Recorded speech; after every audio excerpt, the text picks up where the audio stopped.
right, so I'm going to bring up Al to say a couple introductory remarks. And I will say Al has worked with us for all of the Project Cities time, so 5 years, I think, and he's retiring at the end of the year. So we've absolutely loved working with him. I wanted to give a personal thank you right now since he's been an amazing Project Cities.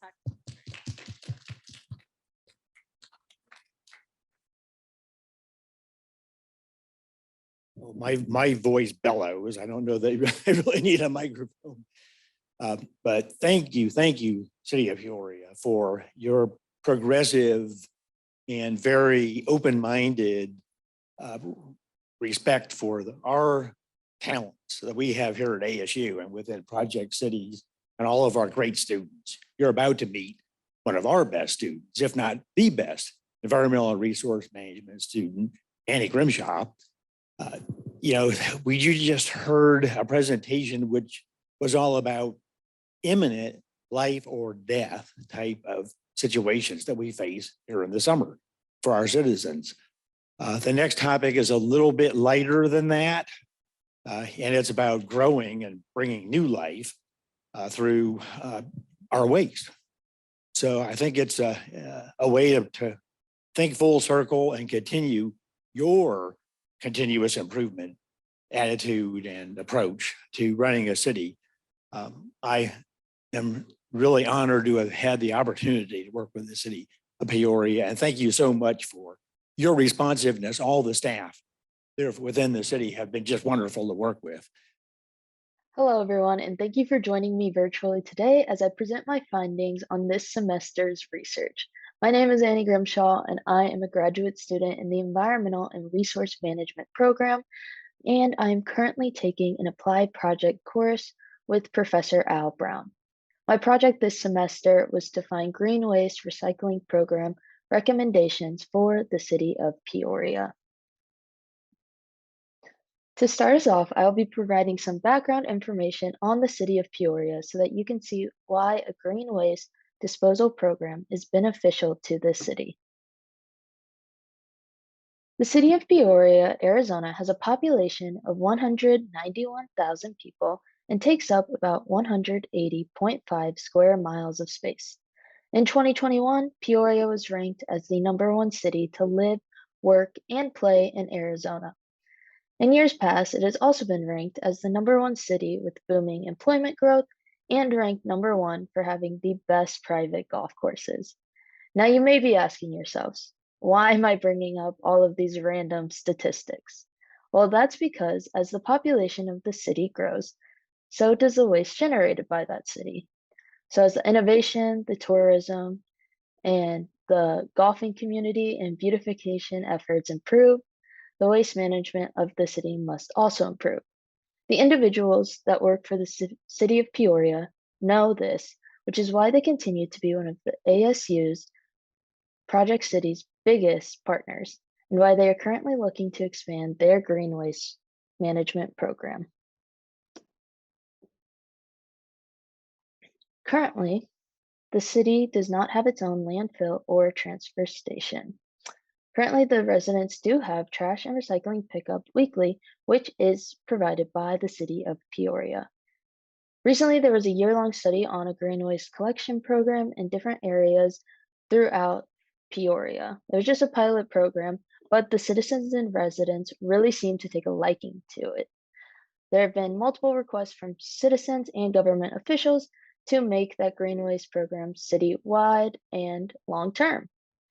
So that is why Peoria is seeking advantages and disadvantages of a green waste program and some of the research behind how they can get one going long-term.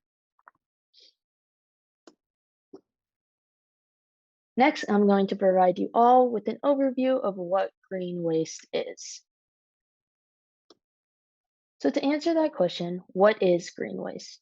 Green waste can be defined as any waste that can be broken down into a compost. It is often referred to as biological waste, which helps give us an insight into what can be classified as green waste. The type of waste that is collected is usually composed of waste from gardens and yard work.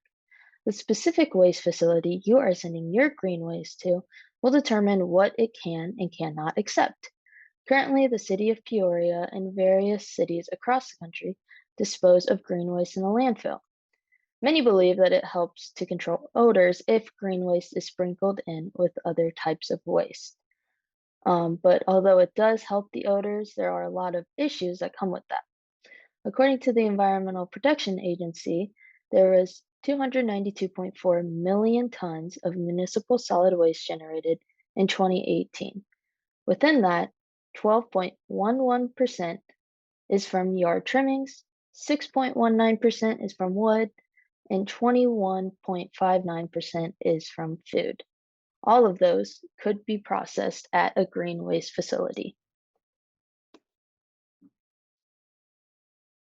Next, we are going to discuss the process of how green waste is turned into soil, mulch, and plant additives.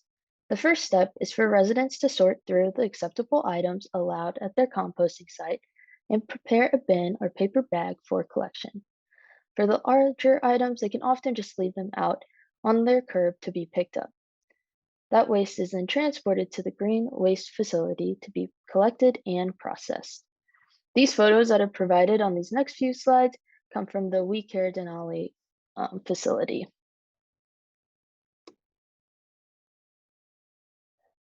Before the waste can be totally processed, contaminants must be removed and employees must ensure that anything that doesn't belong won't sneak their way through. The next step is for a machine called an excavator to feed the waste into one machine that sorts out the contaminated pieces. And then that excavator feeds the sorted waste into a grinder, which breaks down the material into finer pieces. The material is then piled into rows, which are referred to as windrows. These rows are constantly turned and moved, and water is constantly being added to the windrows.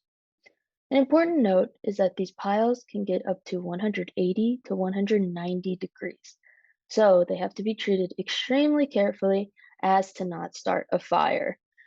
You want to make sure that whatever vendor Peoria decides to go with, that they're keeping a close eye on this process. The last thing that the city wants is to be complicit in a waste facility fire. So we try our best to make sure that the people we're working with are really taking good care of it because these piles can get extremely hot. So under the piles are pipes that help bring aeration to cool or warm these piles. Water that is not used in the process goes to a retention basin. That is then recirculated back into the piles. And that first picture on this slide is an example of what a retention basin looks like. From there, a turner machine rotates the piles to let more oxygen into the piles. This process can take a couple of weeks or a couple of months, depending on the scope of the facility. The more advanced ones take only a couple of weeks. Some facilities can take up to about 6 months. So it really just depends on who you're working with and how often they're turning that material. The product is then put into a machine called a tumbler, which sifts out the small material for the final product. This final product then sits for a few weeks until being shipped off for use. And this is what the final product looks like. A perfect soil or mulch to be added into your gardening or farming needs. So on this slide is a list of acceptable items that a green waste processing facility could take. A good rule of thumb is that anything that is naturally growing or falling or being trimmed from your yard is acceptable green waste. Even certain produce items can be sent to a green waste processing facility.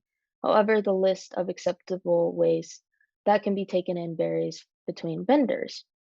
A facility that I was able to tour was taking in pumpkins over the holidays, um, which is a great time because people often don't know what to do with their leftover pumpkins.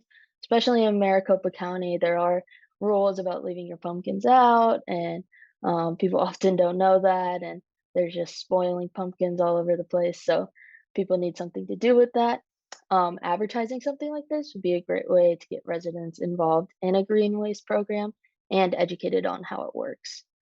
Majority of waste acceptors that the city of Peoria could work with would provide you with a list of items that can be taken in. Peoria would just need to make sure that they communicate this to their residents. This could be done by creating graphics like this to send out to their residents. They could post this on websites, social medias. A lot of times you'll see that they put it on the waste bin itself, or just handing them out by mail. Whatever works best, as long as everybody knows what can be accepted.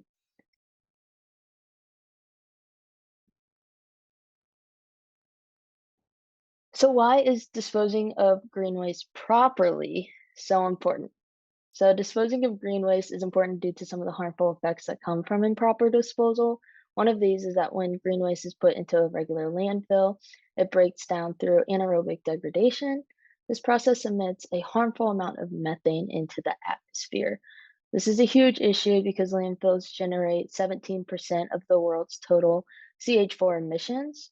Also, methane emissions account for 9% of total greenhouse gas emissions worldwide. Furthermore, disposing of green waste properly can result in a ton of environmental benefits.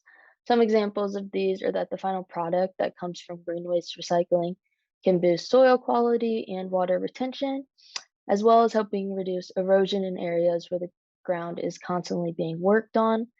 The mulch and soil produced from green waste facilities is packed with so many important nutrients that it can reduce the use of chemical fertilizers and pesticides being put on the soil. So, if you're one of those people who love organic farming, organic foods, using this type of soil is a great choice for you and would be a great choice for the residents of Peoria.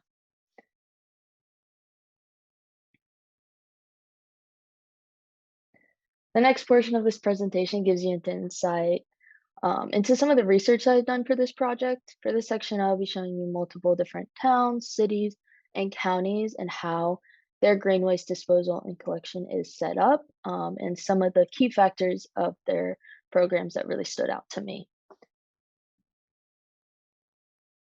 So I'll be starting off by looking into the city of Cincinnati, Ohio, and their green waste program.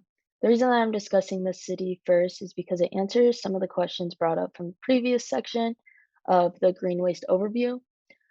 Cincinnati has crunched the numbers from their collection data so that we can break down by ton why a program is so important. An overview of their green waste program is that the city collects waste at the curbside once a week and then hauls it to private composting facilities. As of a few years ago, private haulers could no longer afford to separate the waste themselves, so the city hired a team of employees and new trucks that could accommodate the waste separation demand. This ended up being beneficial to the city because it meant that residents no longer had to pay fees or registration costs to the private composting facilities, and more money was going to the city, as well as providing jobs to many of the residents within Cincinnati. Once the program was up and running, it was able to collect 1,780 tons of yard waste within the first 2 months of the program. Within the first couple of years, the city was able to collect and process over 88,000 tons of green waste. This program remains to be important because if the city ever decides to go back to mixing yard waste with solid waste, it will then send more than 12,000 tons of material to the landfill every year that could have gone to the green waste facilities. That means that it will reintroduce the issues discussed earlier throughout the presentation of once again having more waste in the landfill that is producing methane into our atmosphere.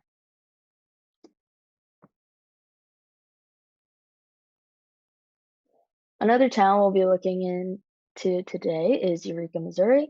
This is actually the town that I am from and am currently living in, so I thought it'd be fitting to include Eureka since it'll probably be where I will be joining you live from come presentation day. Residents are able to put their yard into a 30-gallon brown paper bag or in a trash container. The town does not provide residents with a separate collection container for green waste, but residents are able to use any type of rollaway bin as long as it is clearly marked with a Y. That just indicates the yard waste. The yard waste is then picked up weekly because a truck comes to each neighborhood every week to collect. So residents can put their green waste out along with their recyclables and their household wastes. Um, and 3 different trucks for each type will come by to pick it up. The town has a partnership with a waste management company called Waste Connections. Waste Connections bills the residents directly at around $25 monthly for all 3 services combined. It is also important to note that the Waste Connections facility is about 45 minutes away from Eureka. So if any of you are worried about um, certain vendors being far away and on a whole other side of the county, don't worry too much because despite the location and the travel that Eureka has to go through to get to their facility, rates have remained consistent throughout the years and often don't fluctuate too much based on the rising gas prices or transportation costs. Personally, living here for so long, I've never heard anyone complain about our waste program or how it is affecting their monthly bills. For this next case study, we'll be looking into the city of Atlanta, Georgia. So Atlanta has a contract with a company called Green Cycle that handles all of their waste. The main reason I wanted to include Atlanta into my presentation today is because in their contract with Green Cycle, it states that a certain percentage of the composted waste must be distributed to the residents free of charge. This means that residents can send off their green waste and then in a few weeks or months later have nutrient-rich soil and mulch right at their doorstep. This is a great way to get residents more involved and excited about the program by including them in every step of the way. There are some obstacles when it comes to Atlanta's green waste program, however, due to some of the local laws. Haulers are only able to collect yard waste in paper bags or in marked 32-gallon containers. They also must be marked with yard trimmings, that's saying yard trimmings on all 4 sides. Also, these yard waste bags are not to exceed 35 pounds in weight. There's also regulations based off of how many bags trucks can take in and how many bags residents can have on their curbside. It is expected that local laws and different vendors are going to have different rules on what type of waste they can accept, which is why I bring this up now. Just make sure though when Peoria is building out their green waste program to communicate the rules and regulations clearly to the residents, to the employees, and to everyone in the solid waste division that could be in charge of this, just to avoid any legality problems or just making any neighbors upset with the absurd amount of waste on your curbside.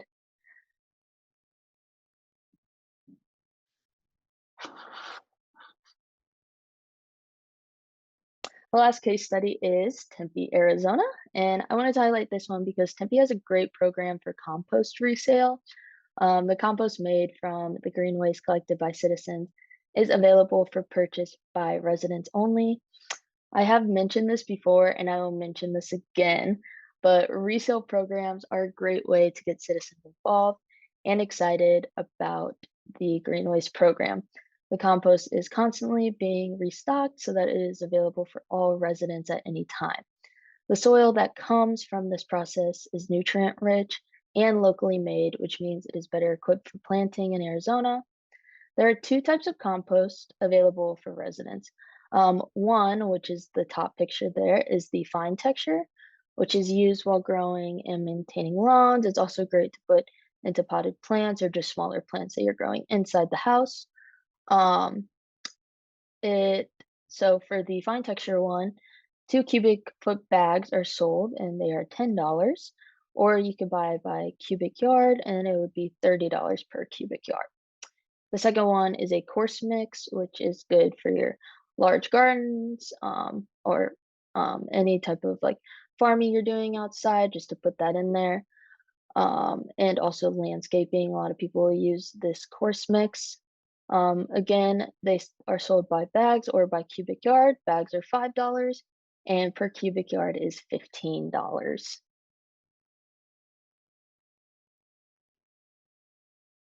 Next, we're going to go through some of the vendors that the city of Peoria could potentially work with. So the first potential vendor would be CTS Green Waste. This company has wanted to work with Peoria for many years now and would love the opportunity to do so. The main facility is located in Mesa, which would be a drive from Peoria. But like I said before, many cities have this similar challenge, and early collection times help beat the rush hour traffic. Um, just set up a good collection system so that you're not wasting too much money on gas going back and forth. Some important factors to mention about CTS is that 99% of the green waste that is taken in is reused and they don't sell their final product as a resale product. Most of their product goes towards agricultural uses and isn't necessarily for sale, so you don't have to worry about them speeding up the process or cutting corners or anything like that, just to make just to make more money and get ahead of the game. They're not trying to do that. They're really just trying to provide some good soil to local farms. They have also worked with the city of Tempe on waste events. They've done a pilot program for the city of Chandler, and they've worked closely with Maricopa County and other towns within Maricopa. So this company definitely has the scope to deal with a city like Peoria.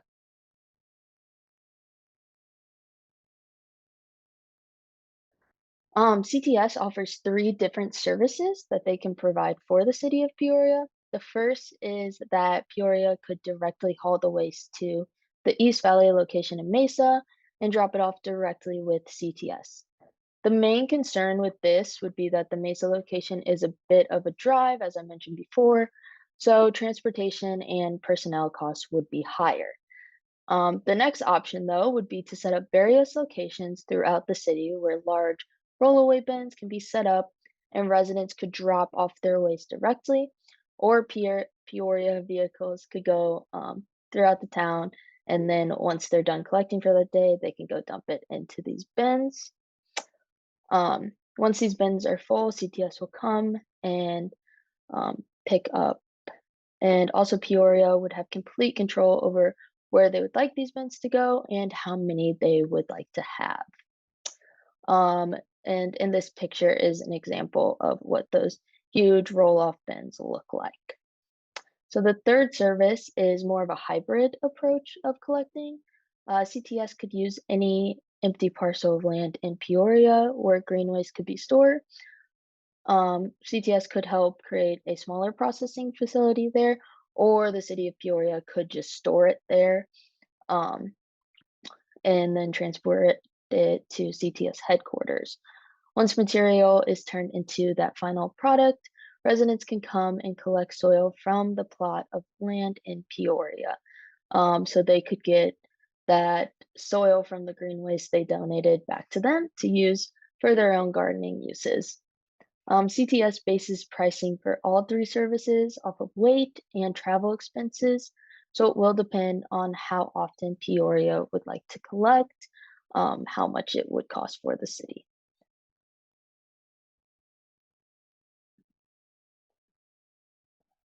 Another vendor that the city of Peoria could consider having a partnership with would be We Care Denali, which is based out of the City of Phoenix composting facility.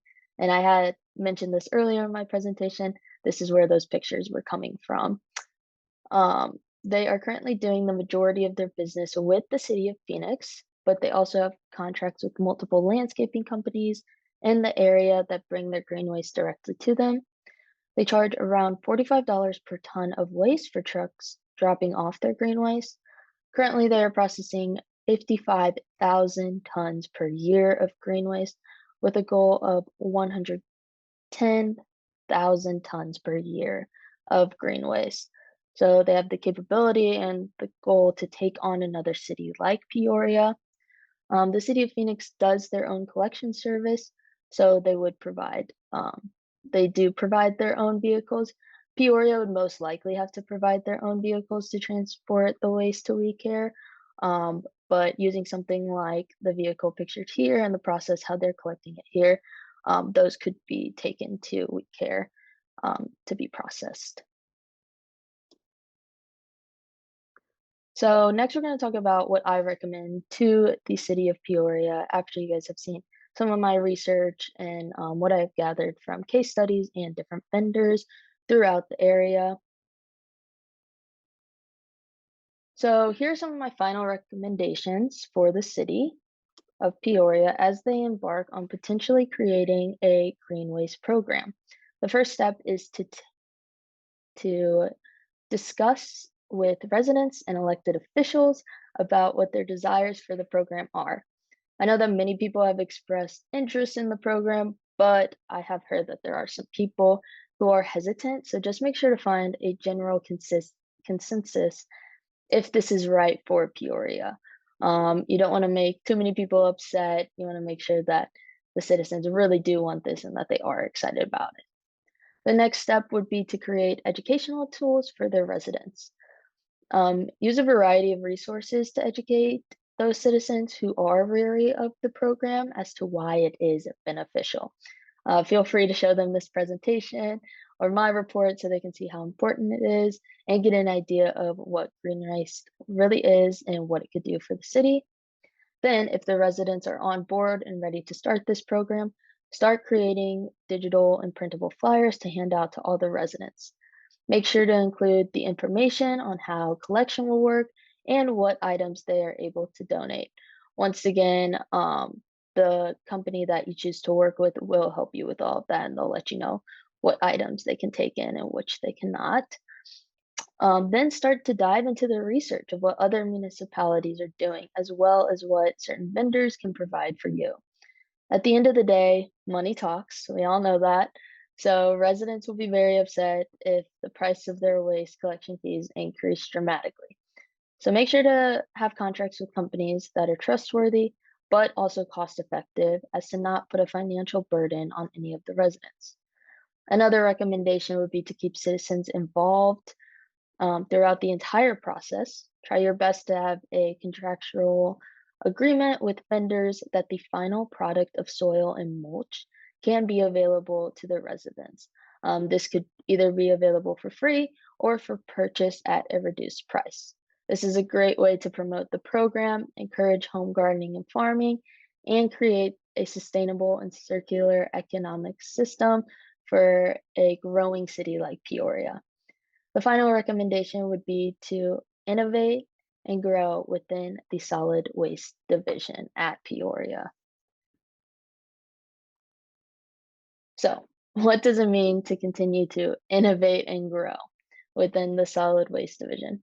Well, here are some of the next steps that the city of Peoria could consider to take once a successful green waste program is established. So, how can the city of Peoria build upon this green waste program? Once yard waste collection is successful and soil and mulch products are created, consider using those products to help with beautification efforts across the city. Work with various departments in the city of Peoria to plant gardens and small farms. This would help add more green space throughout the city as well as have the potential to provide food to many of its residents. Another implementation would be to use Peoria to treat the green waste. This could be done by contracting out parcels to green waste companies or having the city run its very own green waste treatment site.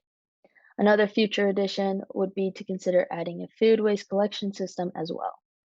I know that not everybody in the solid waste division is totally on board with food composting yet, but many of the vendors have the availability to take in food waste, so it would be relatively easy to expand the contract with them to include food.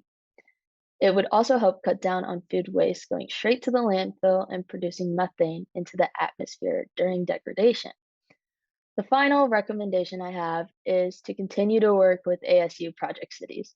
This is my second Project Cities report while at ASU, and I have been able to witness just how beneficial the program is to all parties involved. Even if the city of Peoria doesn't end up creating a green waste program, they can still take this information and teach residents how to get involved on their own and continue to educate their citizens of some of the issues surrounding the current treatment of green waste. As I conclude this presentation, I would like to give a special thanks to some of the people and organizations that help make this project possible. So a special thank you to Professor Al Brown for his mentorship on this project, as well as the past 4 years in the ERM program. Thank you to Julia for all of the guidance with the Project Cities program and for being my personal chauffeur on site visits. Thank you to Becky, Stephen, and Aaron at the City of Peoria for allowing me to work on this project. This report would not have been possible without the support of the ERM program, the ASU Project Cities program, and the City of Peoria. A special last thank you to all of the subject matter experts and vendors I got to speak with throughout these past few months. It has been lovely learning from all of you. And to all of you listening, thank you for joining me today, and I hope you enjoyed my presentation. Hi, Annie. How you doing? I'm good. How are you? Good. Very nice presentation. Thank I wanted you. to first comment that your presentation skills were wonderful. It was obvious that you knew your material. You didn't read straight from the prompter, but you actually talked about some of these in detail. I just had a couple of questions. The first is, did you find any cities that were similar to Peoria in the sense that we collect or they would collect bulk trash via bulk trash? Yeah, so the Eureka, the city I talked about, they collect it with the bulk trash. Okay. Yep. Did they find that to be advantageous, and why? Yeah, so it helps because the company that they work with actually will sort it themselves, and then also they can use a lot of the same trucks for the material. So it cuts down on having to buy new equipment. Okay, good. Yep. And Mhm. then for those individuals or cities that used like a third container, did they Mhm. talk about how they prevented contamination? Because a lot of individuals have seen that it's basically like a third trash can. So how did they prevent that? Yeah, so usually they would have the ones that it was successful, they would have a program set up with their vendor so that they could sort through it just to have just to double check that. And then also a lot of people would put, I think I discussed this a little bit in my presentation, they would put diagrams on every single trash to show exactly what can go in there, exactly what can't. Obviously, things are going to they're gonna go through regardless, but it actually does help cut down a lot Did of any that cross contamination. sorry, Annie, did any of them have like fining programs or any sort of like slap on the wrist if you do something wrong, like as a resident? Not specifically, but I know some cities do. It would just be a small fine though. Okay. And Hmm. and then the last question is, or statement, a comment is, thank you for the research on the CTS Hmm.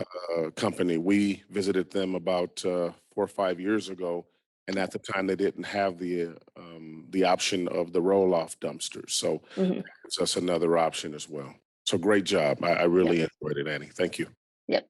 Thank you. And yeah, CTS has grown exponentially these past few years, and they keep trying to grow their business more. So I really like the idea of the roll-off containers. So I would highly recommend trying to go with something like that. And Annie, I have a question as well, kind of along the same lines. Great Mhm. presentation, by the way. You've really teed this up nicely. This is almost turnkey if we want to go down some of these roads. The option that I think is worth exploring is using vacant land to reduce our own transportation costs and time. And you spoke to that. I'm just curious, did you uncover any environmental concerns with that? I'm picturing birds and insects, and I have to be sensitive to how that impacts the community. Any thoughts on that? Yeah, so you definitely would need to hire one or two people just to check in on it. Usually, if you have a program where you're constantly turning it, constantly having people transport the waste, it will cut down on some of the issues like that. Um, the big concern I would think is it can be a little bit smelly just having waste there. It's a lot better than a landfill smell, but still you could get some complaints. So finding land that is more secluded is the best bet to go with that. But there aren't a ton of like public health or environmental health issues surrounding that. Okay. And then Mhm. on the roll-off dumpsters, I wonder if any of your research revealed issues and solutions. In Peoria, if you put a dumpster out, everybody thinks, oh, that's for me to put whatever I need to put into it for my own personal benefit. Any solutions around that issue? So I would suggest just a lot of signage, just making sure that people know what exactly goes into it, maybe setting up a camera or something like that to make sure that, there aren't any like teenage kids just throwing random stuff in it. But yeah, really just education is the main thing and communicating all of that with the citizens. Okay, electric fence. Got it. Yep. Thanks. Any final questions? Amy? I know I'm hungry, so we can go to lunch after this. Any front row questions? Side row? Al, do you have any questions? Oh yeah. Hi, Annie. That was Hi, awesome. Becky. Thank you. I think it was your city, but they're using paper bags. How is that working and what is the cost to them for that? So, how it works is people will actually go to a store to buy them themselves. It's pretty cheap. That's how my house does it. It costs like $2 per bag. And yeah, it's really, there's no issues with it ever. Nobody's ever putting plastic bags or anything like that. If you do put a plastic bag, it just won't get picked up. So yeah, you just put out the brown paper bag, you label it with yard waste, and the truck comes by and they'll know which it is. There's an additional fee for that for the service? No, nope, it's all included. So all of the uh, waste that gets picked up, it's just one bill that goes to you monthly. Okay, and how about Yep. the facilities that process the composting? You talked about temperatures. Have they experienced many fires or not? There haven't been a ton of fires in this area, but in some of the like older facilities, there can be fires every now and then. You just have to be careful being in the desert, that it's being controlled. As we saw from our tour when it was 120 degrees in the Yes. Thank you. Yep. Thank you.